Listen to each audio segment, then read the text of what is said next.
tough one. There is no denying it. The Warriors coming off of a couple of nice wins. They had won 2 in a row. They had won 3 out of 4. They're putting together a little bit of a nice homestand, and it all comes tumbling down with not just a loss, but an embarrassing loss. This game felt over at halftime, and you could tell the way the Warriors came out of the halftime break, they had very little interest in trying to get back in this basketball game.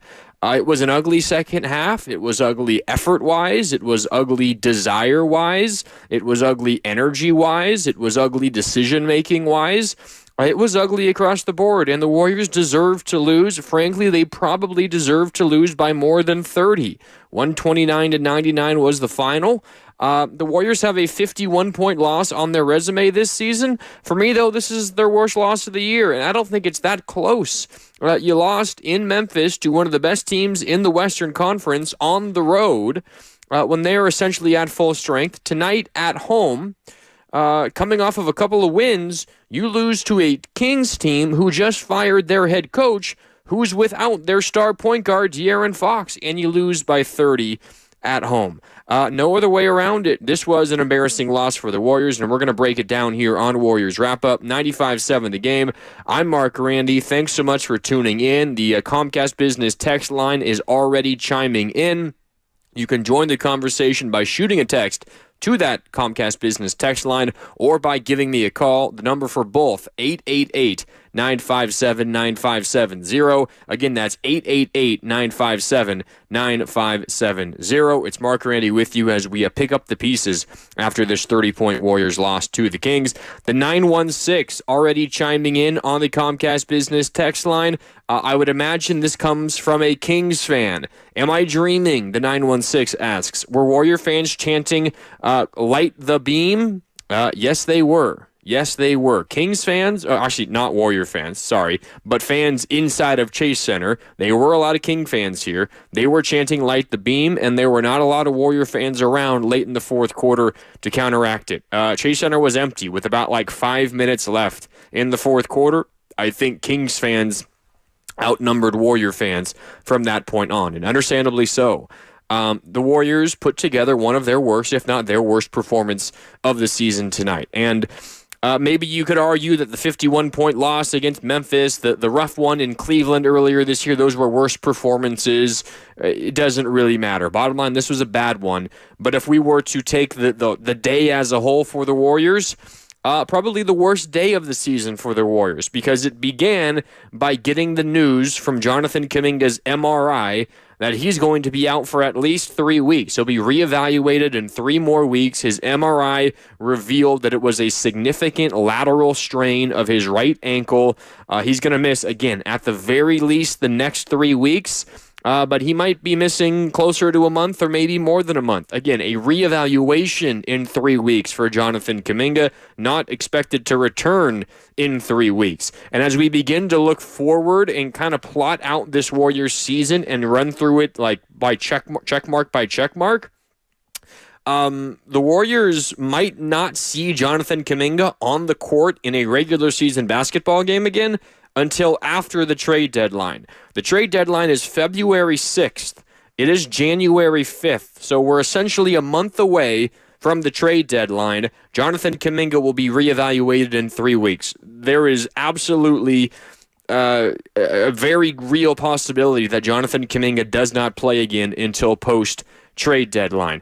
Even with Jonathan Kuminga healthy and available, the Warriors had major issues. I mean, again, they were 12-3. Now they're sitting just one game over 500 at 18-17. Since going 12-3, even with their recent 3-1 stretch before tonight, 12-3, now 18-17. So they're 6-14 in their last 20. The vast majority of those games featured Steph Curry, featured Draymond Green, and featured Jonathan Kuminga. I think most of us would agree the Warriors' 3 most important players. Dennis Schroeder is working his way into that conversation.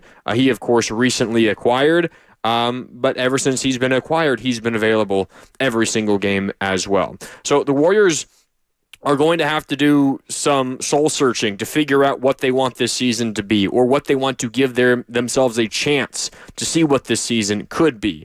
Because just as recently as yesterday, Steve Kerr was quoted pregame, and I was there. I heard him say it. He was asked if it's smart for the Warriors to go about their plans at the trade deadline patiently. Patience leading up to the trade deadline essentially was what Steve Kerr was asked. And this is a long quote, but I'm going to read it for you because I think it's worthwhile. Steve Kerr pregame yesterday. Again, this is important to note. It was before the Jonathan Kuminga injury. This is Steve Kerr pregame. Quote, "I've talked to General Manager Mike Dunleavy about that, and I think it makes perfect sense." He's talking about, of course, patience leading up to the trade deadline. Kerr continued, quote, "We've been up and down this year, but we like the group. We like the people we have. We really want to see how we play over the next month. Then just keep our options open. Obviously, we're a game above 500, so we're not in a position to say, hey, we're good enough, let's just stand firm. We have to assess all the options. Players know that. They understand how this league works. For me, it's let's see what we can do these next few weeks. Hopefully, we settle into this rotation shooting the ball better. I think with Dennis Schroeder in the mix now, we have a chance to really be a great defensive team again like we were early in the year. If we can put it together, then we may not need to do anything. But we definitely need to take this next month and really see what we have." End quote. That's Steve Kerr pregame yesterday, asked about Warriors' patience at the trade deadline. That's a dangerous line to toe for the Warriors. And again, that thought might entirely change with the Jonathan Kuminga injury. And I'd argue that it should change. It probably shouldn't be that. I would even be a little scared to be that patient even if Jonathan Kuminga was available, because again, the Warriors over the last 20 games haven't lit the world on fire. 6-14 in their last 20, and that's with Jonathan Kuminga available for all but 2 prior to tonight. Why I say it's dangerous is if you are set on seeing what you have over the next month and letting the month of January play itself out, as the season goes along and as this roster is currently in flux, you might get to a point where you get a few days away from the trade deadline, but you look up at your record and you're under 500, you're in 12th place in the Western Conference, and you say, well, is it even really worth it for us to try to go and do something at this trade deadline? And then what you ultimately end up doing is you just wasted another year of Steph Curry. And it's not as if making a move suddenly means you're going to win a championship, but you owe it to Steph to go out and try something. So this patient approach for the Warriors, I don't know if it was the right decision, even if this team is fully healthy. But now with Jonathan Kuminga out, I don't think you have the ability to be patient. Because if you're patient and things don't turn around with the players on this roster currently, by the time you are willing, but by the time you've been patient enough to see what you have, the reality of what you might have might be a team that isn't worth investing into. And, if you're not going to win, even if you make a move, you'd rather not make the move and not sell any future assets that you could use in the future. But at the same time, if you were to make a move sooner rather than later, you give yourself a much better chance to allow that acquisition to have an impact and help you. And I don't know how you guys felt, if any of you guys are driving home from Chase Center right now. If you are, give me a call, shoot me a text, 888-957-9570. You can also hit me up on Twitter and let me know what you're feeling, at Mark Grandy. That's Mark with a C and Grandy with an I. I felt like tonight might have been a little bit of a turning point for the Warriors for one particular reason. There were multiple instances where I noticed frustration from Stephen Curry, and not just frustration that, the team just doesn't have it tonight, and you're down by 30 points at the end of the third quarter, and me speaking from Steph's perspective, I don't even have to play in the fourth quarter because the game's so out of hand. It was more than that. It was, this isn't working. and I don't think this is going to work. That's what I picked up from Steph's body language. There was a moment in the first half when the Warriors made their run. They were down only 4 with like 8 minutes to go in the second quarter because Steph Curry hit 2 4-point plays.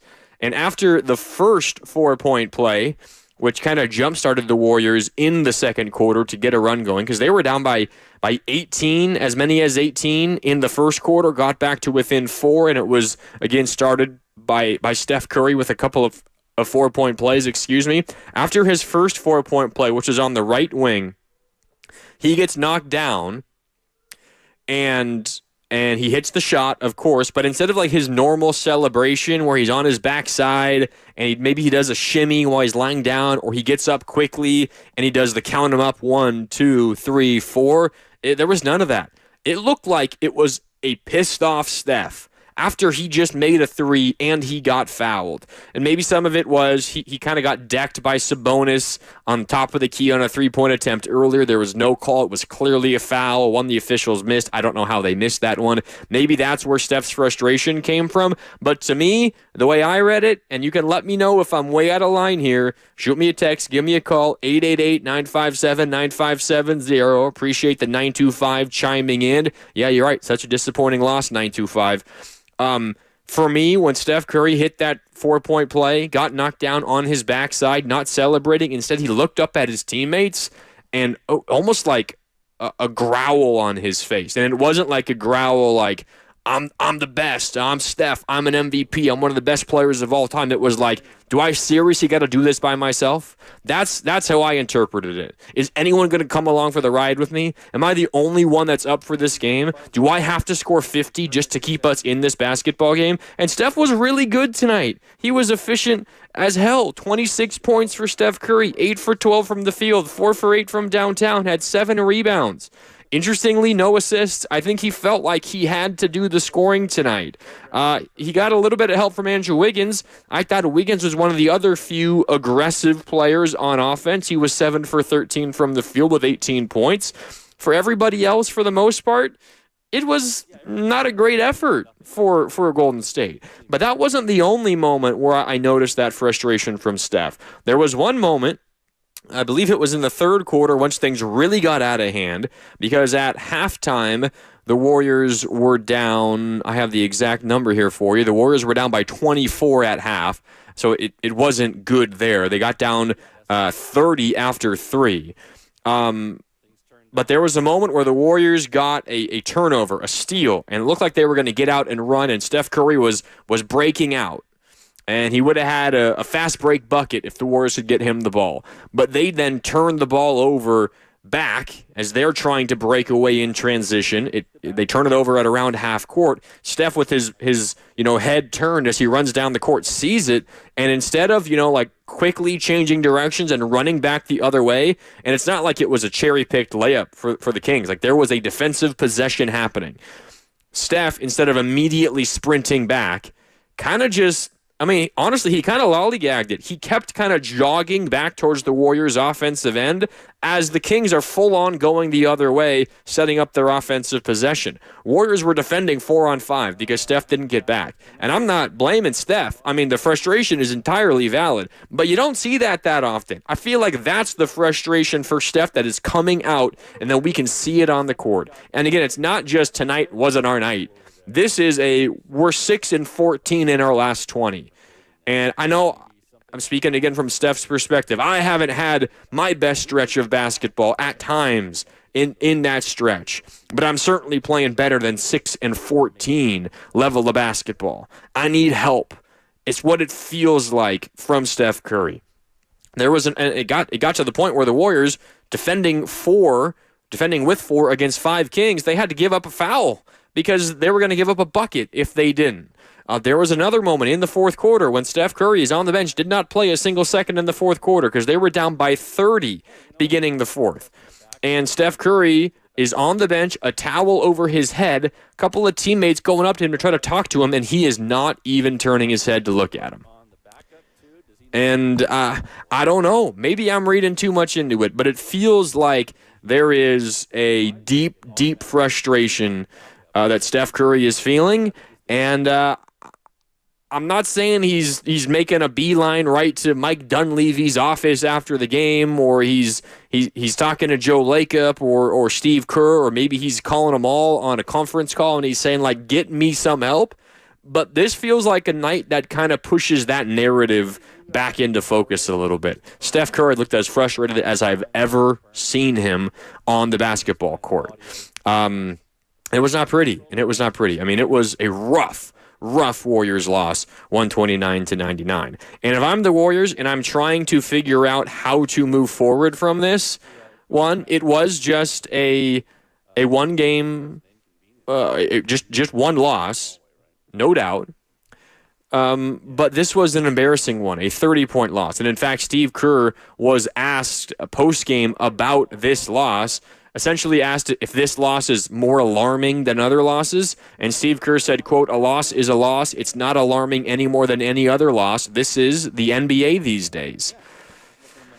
I hear you, Steve, but I don't know if I can agree with you there. I mean, this was a game that the Warriors came out with not a lot of energy. They came out making bad decisions. Turnovers were an issue again. 13 turnovers for the Warriors in the first half. That led to 20 Kings points off turnovers. The Warriors committed 22 turnovers in the game. 34 points off turnovers for Sacramento. This was probably the worst passing game of the year for the Warriors. The Warriors at times rack up turnovers on charges or on moving screens. It felt like a lot of these turnovers were just bad passes. You could not connect with your teammates. Schroeder driving, trying to dump it off to TJD, and TJD cut maybe at a certain angle when Schroeder was expecting him to cut at a different angle, and it goes out of bounds off his fingertips. TJD had himself a really bad game.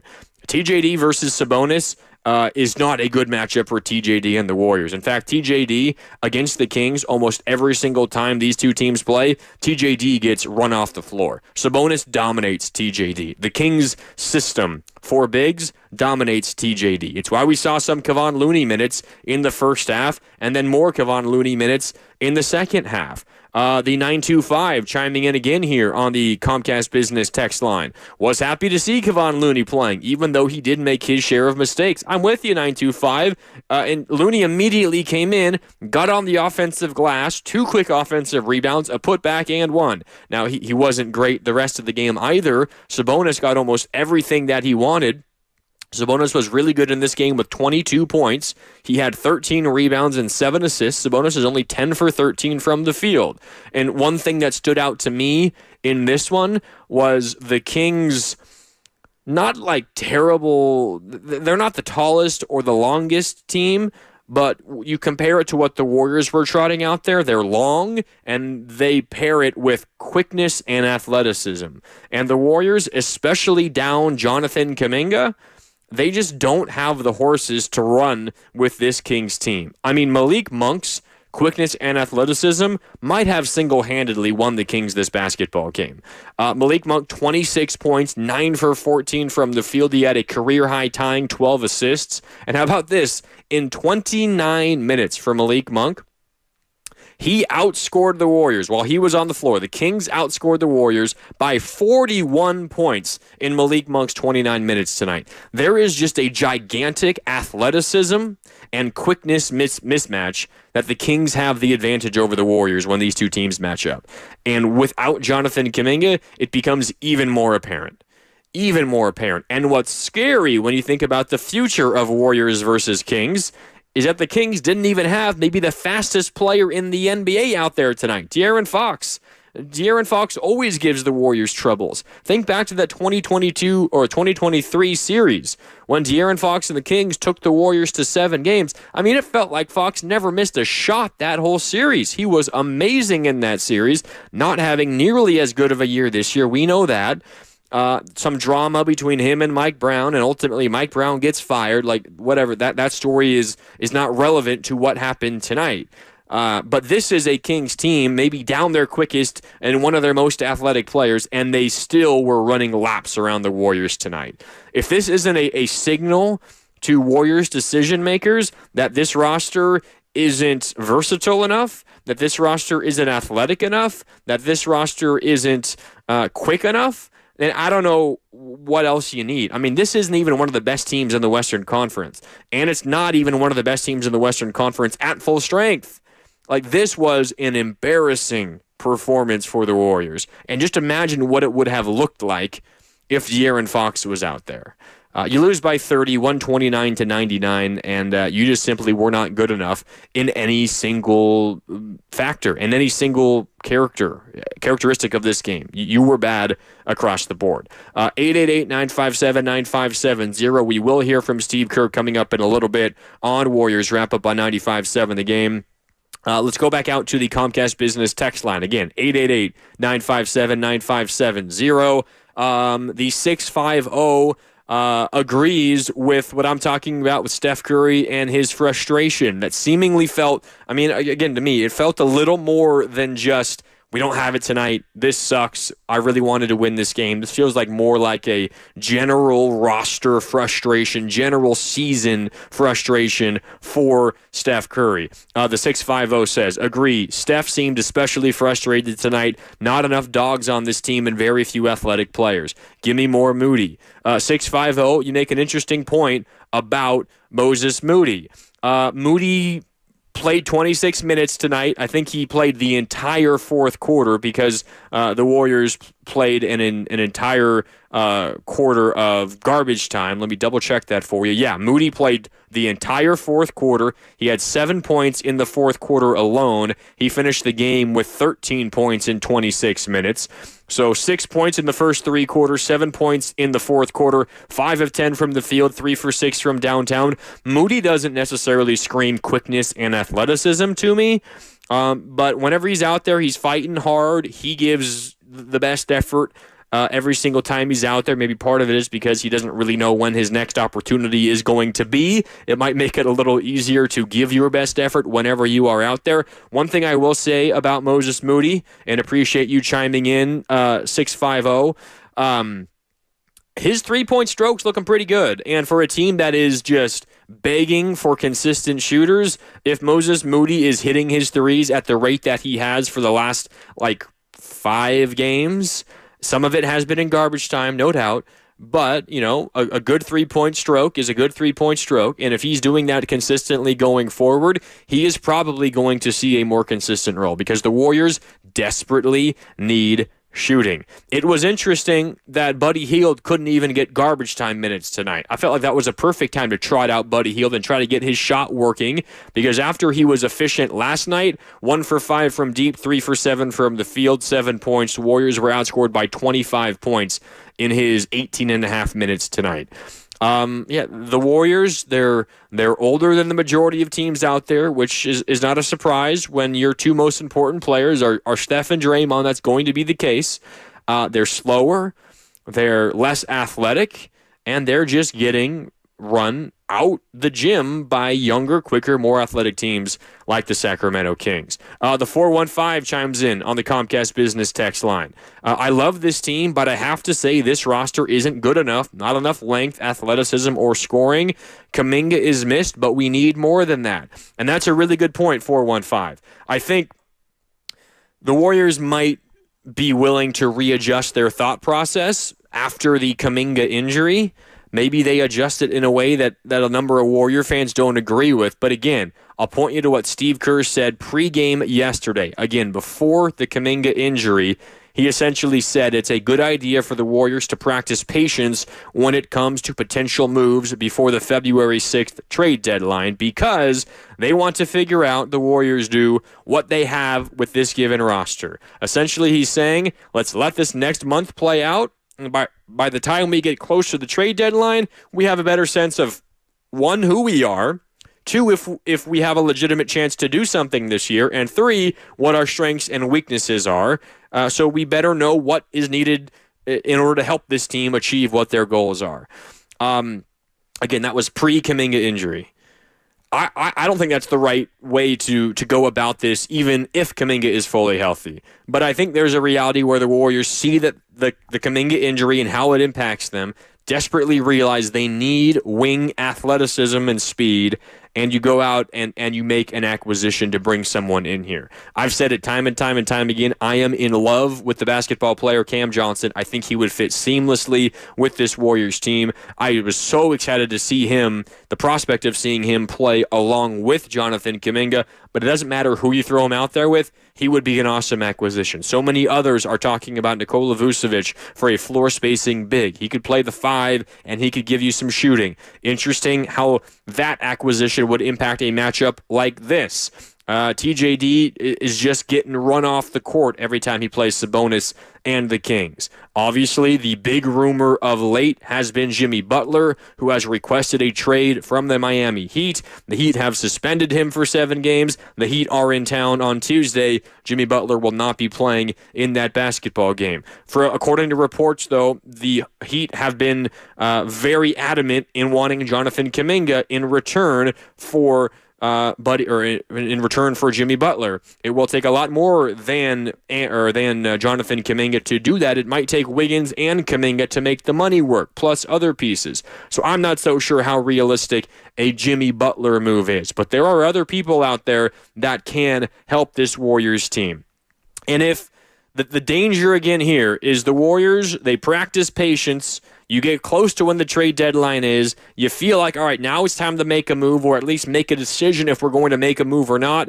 But you've lost 10 of your last 15 games, and suddenly you're out of a postseason spot, and you feel like even if there is a home run acquisition out there, it might not be enough to help you overcome, to dig yourself out of the hole you've dug yourself in. Right now, the Warriors are in a fine spot. I mean, you're 18-17. You wish they could be so much better than that.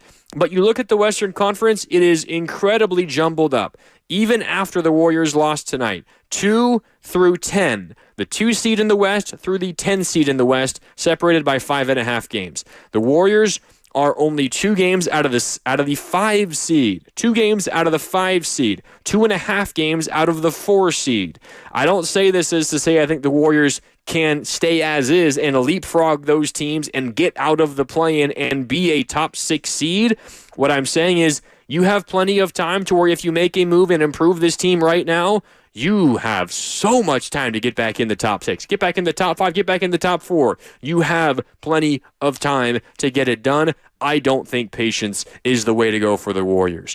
If you feel like Stephen Curry deserves a legitimate shot as best as you can give him, you might not be giving him the silver bullet, right? Like, there is no easy home run decision out there. But if you feel like you want to give him the best shot, you got plenty of time to allow that acquisition to help out. And talking again about Stephen Curry and his frustration that I think you could see boil over on the court and off the court tonight, more so than just tonight was rough, but more as if like, I need some help. This roster's not cutting it. I'm tired of trying to do this myself. One thing that might come of that is Steph Curry giving the front office a little nudge and saying, hey, let's get something done here, because I'm toiling away and this is frustrating as hell. I need some help. Get me somebody and we can get this thing back on track. That's why tonight might be a little bit of a turning point. That's how I interpreted Steph's body language tonight. And it might be a conversation going on right now inside these walls here at Chase Center somewhere. All right, time for a quick break here on Warriors Wrap Up. When we come back, we will hear from Coach Kerr. We got plenty of time for your calls and your texts, 888-957-9570. That is the number to call. It's also the Comcast Business text line. The Warriors fall to the Kings 129-99 is the final score tonight. For my money, worst loss of the Warriors season. They had a 51-point loss in Memphis, but this one was worse. At home, off of consecutive wins, Kings in town recently fired their head coach. They're without their star point guard, De'Aaron Fox, and they controlled this game from start to finish. They scored 75 points in the first half. 75 points in the first half. They led by 24 at halftime. They led by 30 after 3. The Warriors waved the white flag the entire fourth quarter. Steph Curry and all starters did not play a single second in the fourth quarter. All right, time for a break on Warriors Wrap Up. Mark Randy with you, back to break down more from this embarrassing Warriors loss, 129-99. Warriors Wrap Up continues after this on 95.7 The Game.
to him at the top of the key three.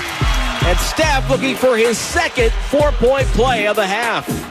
Now back to Warriors Wrap Up on 95.7 The Game.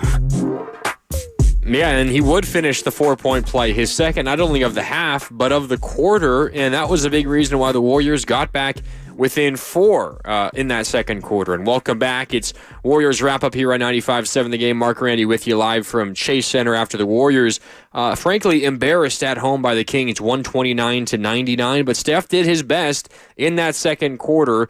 So the Warriors were down by as many as 18 in the first. It was a very, very slow start. But the Warriors got all the way back to within 4 at 40-36 with 8:50 to go in the second quarter. There was 2 Steph 4-point plays. There was a Curry lay-in. There was a Draymond 3. And suddenly Chase Center was alive. The crowd was into it. It was a 4-point game. The Warriors had shook off their slow start. You're thinking, all right, you're back in this one. Now control it the rest of the way. The Kings down De'Aaron Fox. You should be able to win this basketball game. I think that's how most Warrior fans in the building, and probably those of you who were watching the game at home, you probably felt that way. Then the Kings immediately answer with an 11-0 run. They go back up. At that point, it was down 4 plus 11 up to a 15-point lead. They turn it into a 23-point lead with 3.5 to go. They go on a 24-5 run over about 5 minutes in that second quarter after the Warriors got back within 4. And then if you include the entire third quarter, when it was 40-36 Kings with 8:50 to go in the second. The rest of the second quarter and the entire third quarter, it was 65-39 Sacramento over about 21 minutes of play. 65-39 Sacramento, essentially the final 9 minutes of the second and the entire third quarter. 65 points for Sacramento in that time frame. They built a 105-75 lead to open up the fourth. And the Warriors, I mean, it was a game where you could tell the difference in intensity, in energy, in effort, in desire, honestly, between the two teams. It was pretty evident for the Warriors on the defensive end. There were a number, and credit the Kings for this, because there was a number of just awesome possessions offensively for the Kings. Incredible ball movement, Warriors racing around, trying to recover and to switch and to, cover the open shooter off a drive and kick. The Kings, though, relentlessly moving the ball and getting open looks. The Warriors just could not corral all their shooters. It was open 3 after open 3.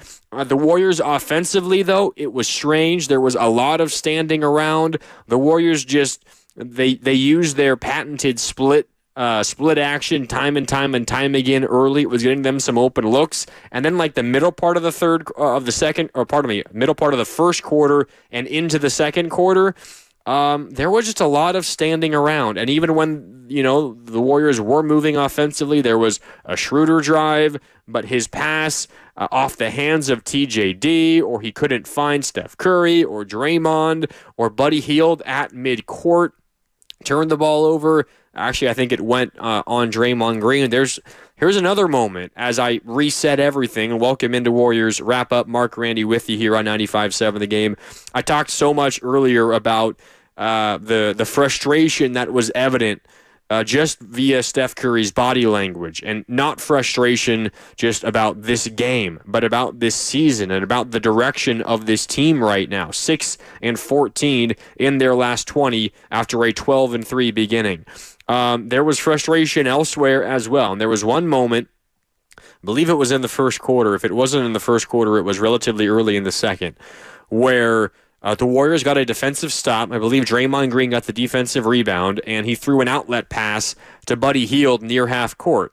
And Buddy Hield, maybe he wasn't aware where the defender was, the Kings defender was, or maybe he did, and I don't know, maybe he thought the ball could get to him safely. He's kind of lackadaisically just standing there waiting for the ball to get to him. And this is kind of a fundamental, neat the ball, right? Like, go to the ball. It's what happens, receivers in the NFL and, basketball players. When you are receiving a pass, run to the ball. Move to the ball so you can get the ball, one, in motion, and two, so the defender has less of an opportunity to deflect it or to steal the ball away entirely. Buddy Hield kind of let the ball come to him, and in fact, he was moving away from it. And you can kind of understand it because you're trying to get down the floor and you're moving in a fast break, but you got to know where the defenders are. And the defender was able to cut right in front of Buddy as he's waiting for the ball to get to him. It turns into a turnover. The Kings get a bucket off of it. Steve Kerr calls timeout. And at that point, this is where you see the frustration come out. Draymond Green pretty aggressively talking to Buddy Hield on the court after that mistake. And then later on during that same break, that same timeout, Steve Kerr having a conversation with Buddy Hield as well.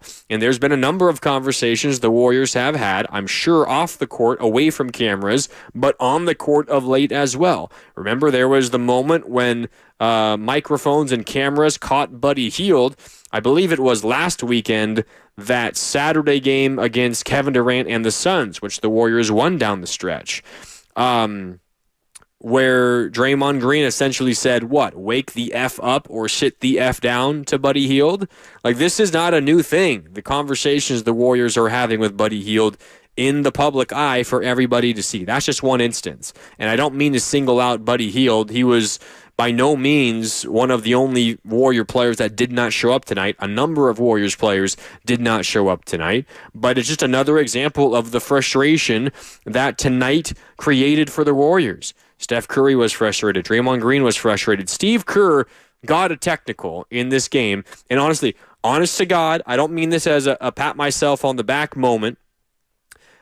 Steve Kerr got a technical foul late in the third quarter. And I swear, like 2 minutes prior to that technical foul that he got, I turned to who I was sitting next to on press row here at Chase Center, and it's our great social media coordinator, director, expert, Whitley Sandretto. Head to 95.7 The Game on Twitter, on Instagram to see all of the post-game press conference moments that you need to see. That's all up there thanks to Whitley. And I turn to Whitley and I say, this feels like a game where Steve Kerr is going to purposefully get ejected because he's so pissed by the way his team is playing. And then legit, 2 minutes later, Steve Kerr gets a technical, and I thought he earned 2 technicals and an ejection. He did not get the second. He got the first because it felt to me like he was hoping that Keon Ellis was going to be called for a flop. He thought it was a flop on a potential moving screen that was not called, and then the Warriors were fouled after that. But it kind of resulted in a dual, altercation with words. Steve against the refs, and then Steve against Doug Christie, the interim head coach for the Kings. Doug Christie saying that wasn't a flop. That should have been called a foul against the Warriors. Steve Kerr screaming that was a flop, and it got to the point where he was even acting out the motions on the court in front of the officials. I thought Steve Kerr deserved an ejection for that one, and I would not have blamed him. That's how ugly the basketball was for the Warriors in this one. But the frustration was all over the place, and this might be, if we're trying to look for some sort of positive, right? If you are the kind of fan who wants to see the Warriors go for broke and make a move, this might be the kind of game that inches that scenario, that possibility, to more likely, because that frustration was very evident. It was very, very evident. Let's see if that frustration was evident, though, in Steve Kerr's post-game press conference. Steve Kerr addressed the media post-game after the Warriors' 129-99 loss to the Kings here at Chase Center tonight. Here is Coach Kerr post-game addressing the media, talking about another home loss for the Warriors. It's not anymore than any other loss. So this is the NBA these days. You know, go ahead, one counter that you're in. It's such a fast game and so many threes that there are just going to be some nights where everything goes your way or everything, goes the other team's way. And I thought Sacramento was brilliant. They played a fantastic game. So we just have to regroup and get a day off and come back in on Tuesday. I think you had 22 turnovers. I mean, is that just where it was lost? Yeah, that was the game to me. Just right from the start, we were turning it over. The turnovers didn't feel forced either. They felt more decision-based, and that's what was disappointing, knowing that Sacramento likes to play fast and get up and down the floor. You got to come in with a purpose, and that purpose has to be, based on connecting the game, offensive execution, taking care of the ball. That leads to transition defense, and then you can play a game. But right from the start, they 36 points in the first. I don't know how many turnovers we had in that quarter, but it felt like a lot. Our transition defense was bad, and they were hot right from the beginning. You referenced the transition defense. What about your defense? I mean, it seemed like they moved the ball well and had lots of open shots, but you didn't provide much resistance. Point of attack, they were getting downhill on us, and then we're having to help, and then they're spreading the floor, and they've got shooting everywhere. They've built a team the last couple of years that can shoot from 1 through 4, and so they spread us out and did a great job. Steve, with one exception, I think the game that you guys lost in Memphis not long ago, you guys have done a pretty good job avoiding games like this where you're just not in it throughout the game. Yeah. Is that part sort of surprising to see that at this stage? Well, like I was saying to Anthony, it happens, It happens more often, I think, now in the NBA based on the pace and the three-point shooting. I want to say we've probably lost 4 games like that this year. One in Memphis, one in Cleveland. This one, I guess the last Cleveland game here last week, similar, where we just, So for the most part, I think we've played more close games than any team in the league. So we've been very competitive. Tonight we weren't, but we'll bounce back. What is one area that you would like to see the Warriors improve in? Well, I think what I was talking about earlier, just the sense of purpose to each possession. Each game requires something game plan wise that you have to focus on, and so we sort of lost that tonight, and we've got to do a better job of that. How do you feel the younger benched players performed today? The younger guys got some minutes. I mean, that's the one silver lining to a game like this is everybody gets some minutes, and guys get into get a chance to show what they can do. Hi, there's Steve Kerr post game earlier tonight. I want to focus on the first answer, and we didn't hear the question that was asked, but it was essentially, hey, Steve, is this loss any more alarming than others? I mean, you lost by 30 on your home floor to the Kings, who are without their best player in De'Aaron Fox. And he essentially said, a loss is a loss. It's not any more alarming than any other loss. This is the NBA these days. He went on to say a little bit later on that, these kinds of losses happen often in today's NBA. He said this is like our 4th such loss.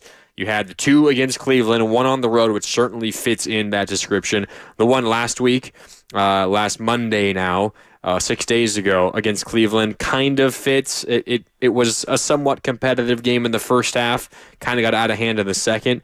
And then the game in Memphis when the Warriors lost by 51 points. And Steve's right. Like, major losses do happen a little bit more often. The Cleveland ones are understanding.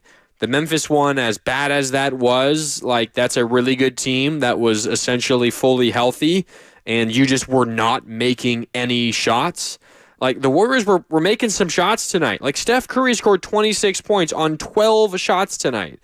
When Steph is that efficient, the Warriors do not get blown out. They simply don't. You got an effective and an aggressive Andrew Wiggins tonight. 18 points on 13 field goal attempts. Nowhere near as efficient as Steph, of course, but you got a good Andrew Wiggins game.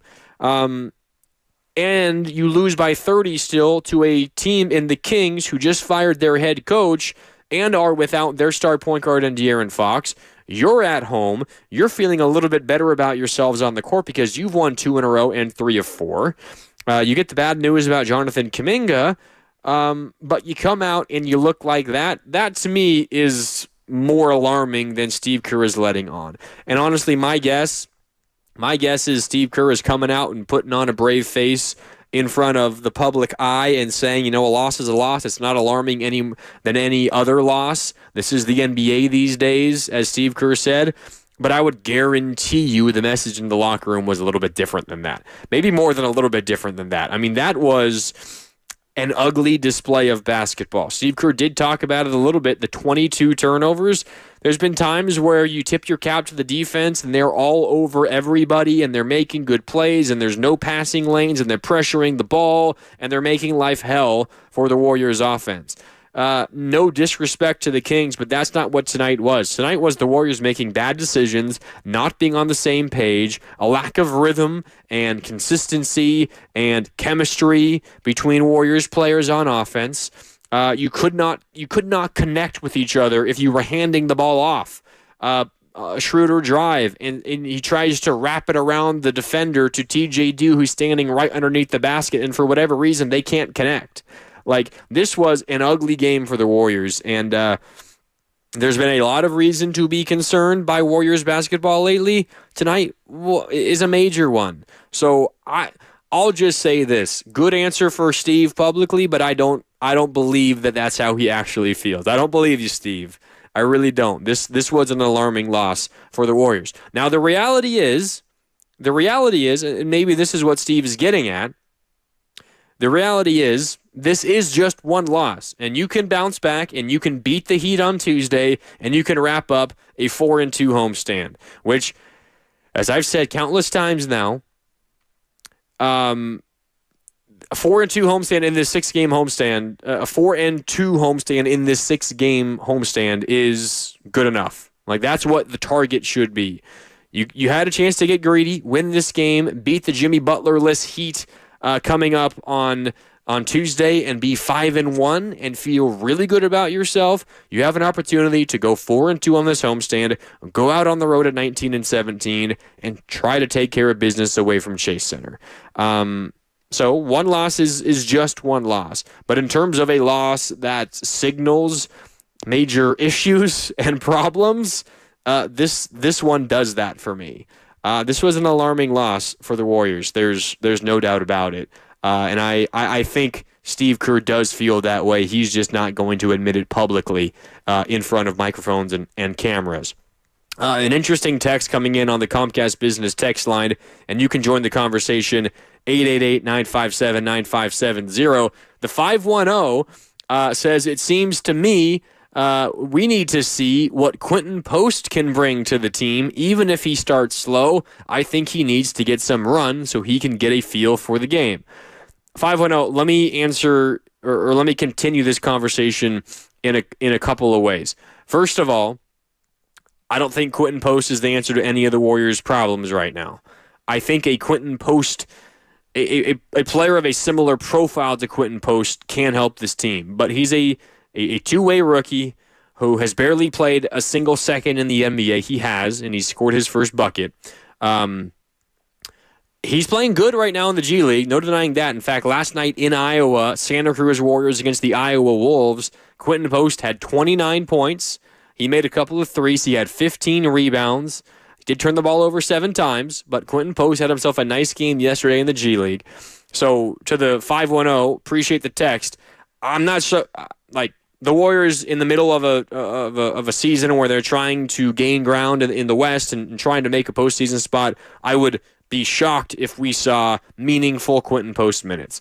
But I think you were onto something, 510, in terms of the type of player that can benefit the Warriors, and it is a big that can shoot. Because right now the Warriors, first of all, their bigs are not that big, and I know I'm preaching to the choir of Warrior fans right now because there's so many of you out there who for years have been begging this front office to acquire a true big man. And I hear you. Not just any big man will do. Like, so often you hear people throw out, well, DeMarcus Cousins is still playing ball, right? Like, let's go get him. For so many years, it was Dwight Howard. Like, those big men would not work for the Golden State Warriors. There's one who's potentially available at the trade deadline, Nikola Vucevic of the Chicago Bulls, formerly of the Orlando Magic, who will give you, right now he's scoring about 20 and 10. He's probably not going to score 20 a game if he was to be acquired by the Warriors, but what he can do is space the floor. And you get a big man who can play 5, can keep Draymond at the 4, especially now without Jonathan Kuminga. And you suddenly have a guy who's going to make it easier for Steph at a position where he's never really had anybody that can make it easier for him at that 5 spot. Like when you had KD and you could play KD and Draymond 4 and 5 in any particular order, didn't really matter. Like that was, okay, basketball heaven. And that was, as Steve Kerr would say, not like the real NBA. Like, welcome to the real NBA where you don't have KD anymore. Any other, 5 the Warriors have had hasn't ever been able to space the floor. Nikola Vucevic would. And he would make life easier on the Warriors guard Steph Curry and really everyone, because suddenly you have a big man who opposing defenses have to guard out to the three-point line. That's partly why Domantas Sabonis absolutely dominates the Trayce Jackson-Davis matchup every time these two teams play. And tonight was the first regular season matchup of the season between these two teams. TJD is not much of a threat offensively. If he's dunking, he's great, but he has a severe problem finishing around the rim when it's not dunking. He doesn't have a mid-range jumper in his bag right now. And he certainly does not space the floor at all. Vucevic would open that up. It would keep Draymond at the 4. And now when the Warriors are looking at a major absence without Jonathan Kuminga, you don't have to worry about Kuminga playing the 3, which you're unsure if he can do. Of course, you'd rather have Kuminga.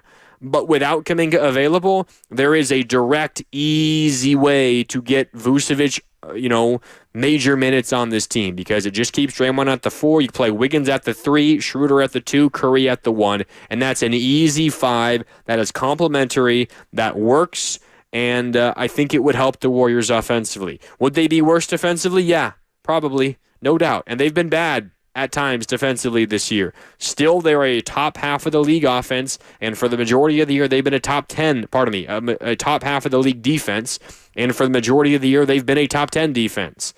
They need help offensively. They shot 45.7% from the field tonight. Not bad by any stretch, and they only scored 99 points because they turned the ball over 22 times. 22 turnovers. This team needs a way to keep defenses honest.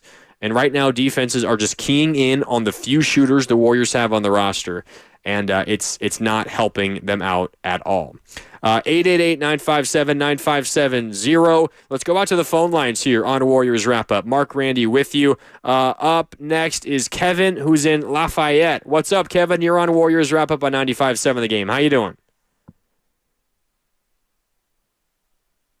Kevin, you there? Yeah, I'm here. Can you hear me? Yeah, I got you. What's up?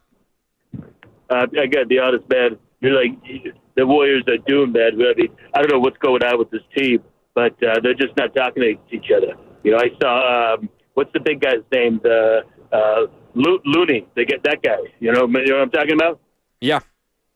I ran into him at that Chipotle downtown. And these guys are, I'm talking, it was like 45 minutes before game time. So I don't know what's going on with this team. I think guys aren't there where they should be. Guys are all over the place, and when they're shooting the ball, it's not going in. I don't know if they're more volleyball guys, what's that ball, that game in the bar, the skee ball, or whatever, with the ball. Wait, Kevin, you're saying you saw Kevon Looney 45 minutes before the game? No. What are you saying? No, he was doing warm-ups. Yeah, at Chase Center. Yeah, they just weren't making the shots. Yeah, Kevon Looney got in the game. Thank you, Kevin. Kevin, appreciate the call. This is a Warriors team that is struggling offensively. There's no doubt about it.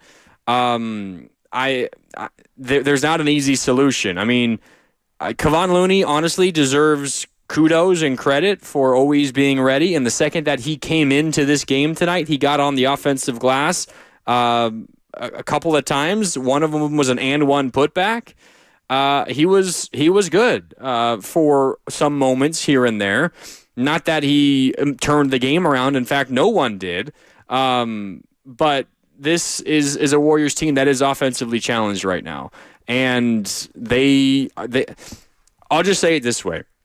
The Warriors need offensive help. And I think if the Warriors were to just run this back, continue to, as Steve Kerr said yesterday, they are practicing patience. They are preaching patience when it comes to the trade deadline, which is now about a month away.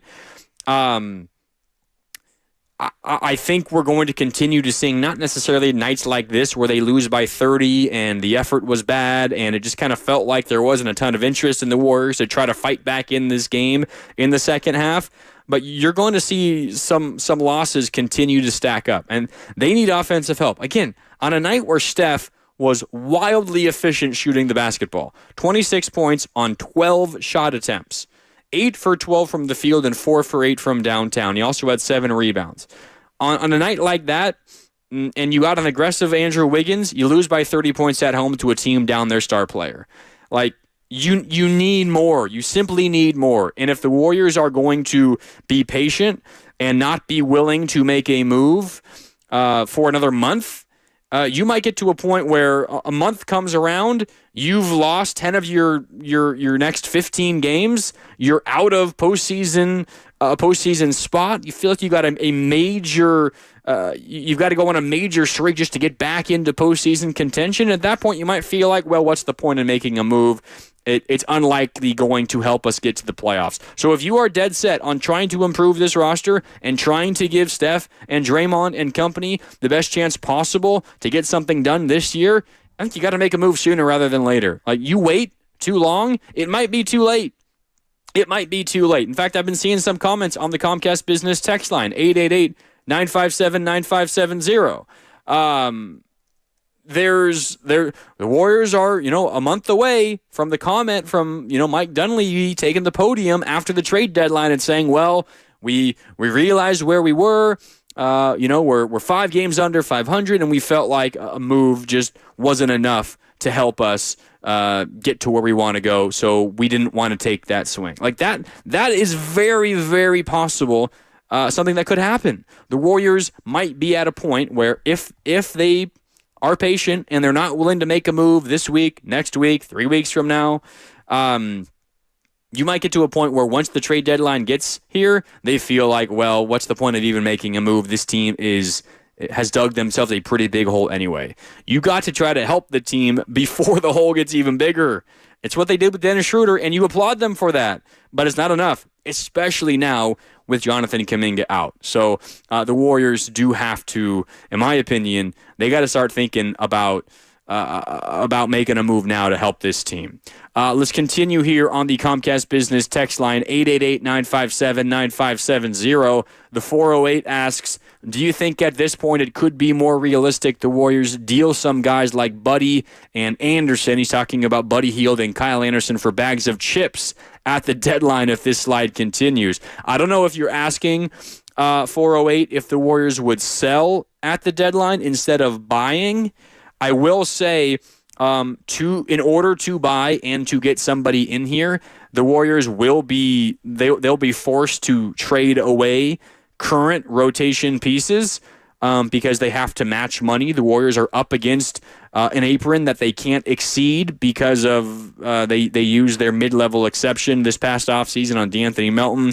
You don't really need to know exactly what happened or why the Warriors are hard capped. Just it is for every dollar they bring in, they essentially have to ship off the same exact number of dollars.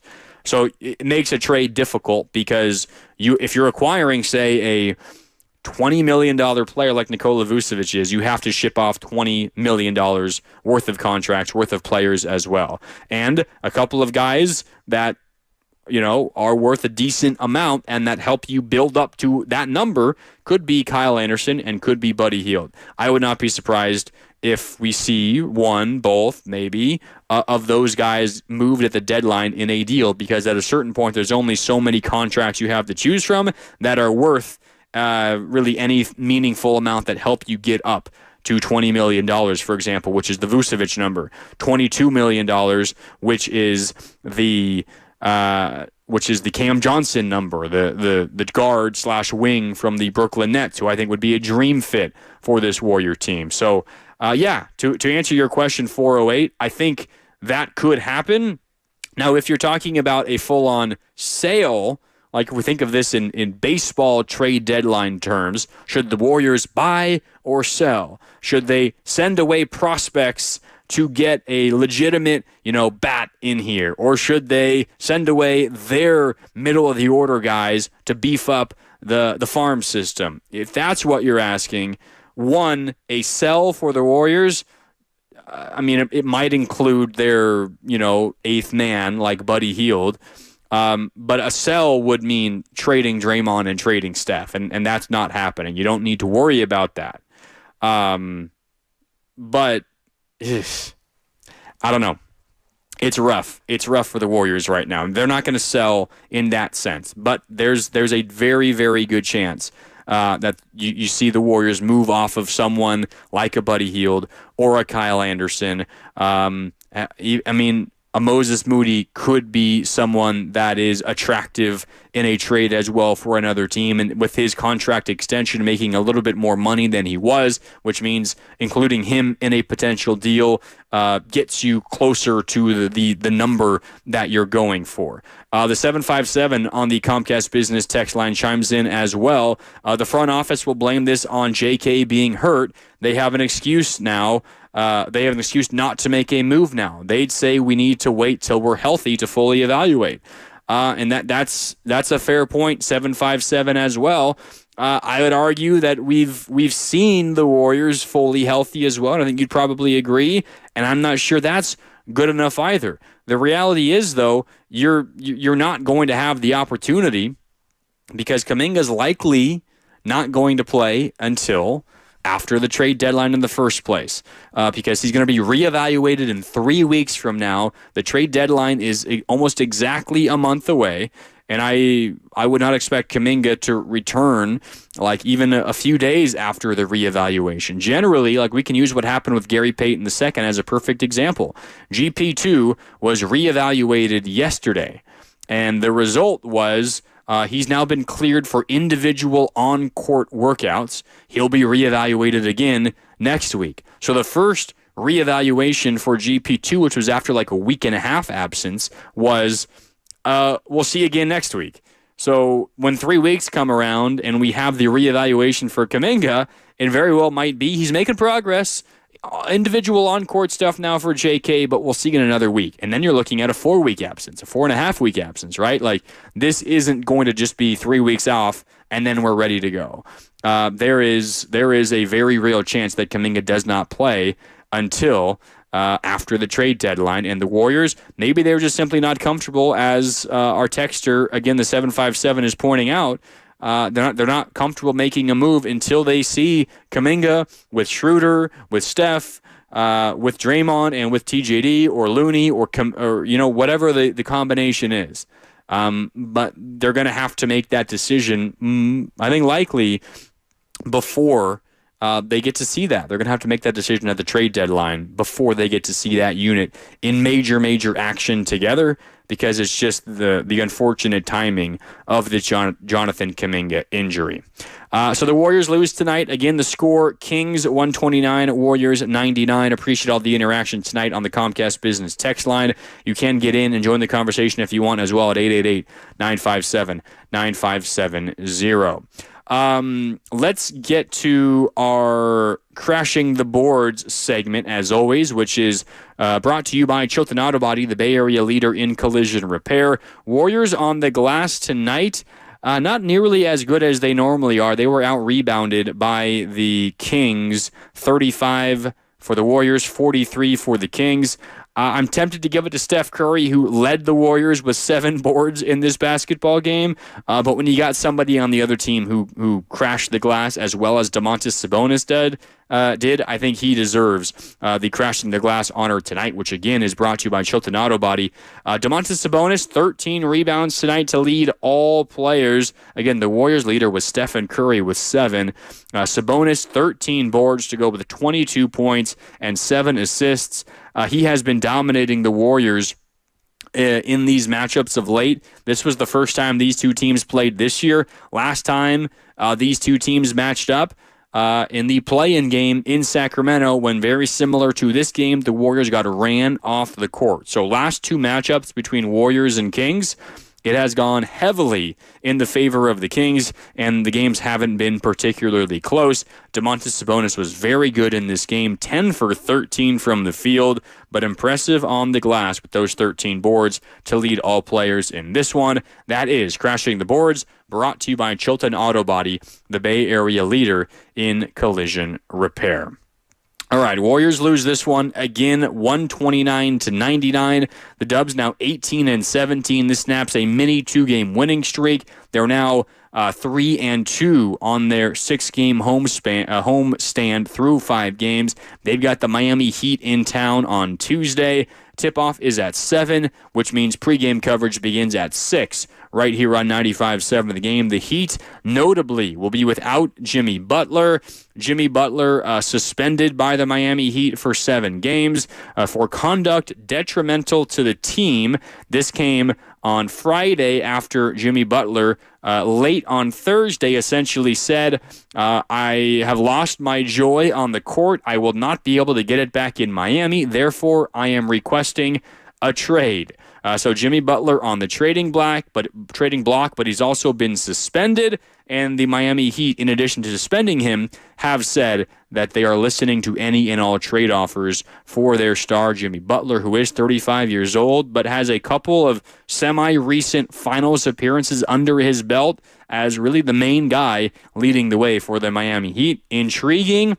He is making a lot of money, and as we were just talking about with potential Warriors players that might be on the move, in order for a Jimmy Butler to the Warriors trade to work, just in theory, the Warriors would have to trade away, again, like $48 million worth of money, which means just to make it work, it would have to be either Draymond Green or Andrew Wiggins, because it's not going to be Steph.